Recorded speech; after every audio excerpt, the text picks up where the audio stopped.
Radhanpur rotary club hall ખાતે શ્રી રાધનપુર શહેર દસનામ ગોસ્વામી સમાજ આયોજિત તેજસ્વી તારલાઓનો સન્માન સમારંભ અને ચોપડા વિતરણ કાર્યક્રમ વર્ષ 2025નો યોજાયો છઠ્ઠું ચોપડા વિતરણ કાર્યક્રમ પાટણ જિલ્લાના રાધનપુર ખાતે શ્રી રાધનપુર શહેર દસનામ ગોસ્વામી સમાજ આયોજિત તેજસ્વી તારલાઓનું સન્માન સમારોહ અને છઠ્ઠા ચોપડા વિતરણ કાર્યક્રમ યોજાયો હતો।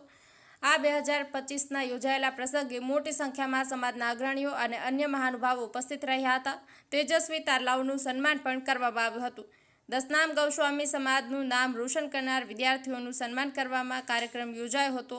આ પ્રસંગે સન્માન બાદ સમાજના તમામ લોકોએ ભોજન પ્રસાદ સાથે લીધો હતો। આ પ્રસંગે રાધનપુર શહેર દસનામ ગોસ્વામી સમાજ દ્વારા તેજસ્વી તારલાઓ સન્માન સમારોહ તથા ચોપડા વિતરણ કાર્યક્રમ યોજાયો, જેમાં બાળકોને school bag, compass, water bag, lunch box તથા ચોપડા વિતરણ કાર્યક્રમ કરવામાં આવ્યો હતો। કાર્યક્રમને સફળ બનાવવા માટે ગોસ્વામી મનુપુરી અને ભીખુપુરી, મહેશપુરી, કુલદીપપુરી, કલ્પેશપુરી, નટુપુરી અને અશ્વિનપુરી તેમજ અનિલપુરી, સૂરજગીરી સમાજના યુવાનો મહેનત કરી હતી અને કાર્યક્રમ સફળ બનાવ્યો હતો। આ પ્રસંગે સમાજના લોકો મોટી સંખ્યામાં ઉપસ્થિત રહ્યા હતા અને સરસ મજાના આયોજનને સમાજના લોકોએ બિરદાવ્યું હતું।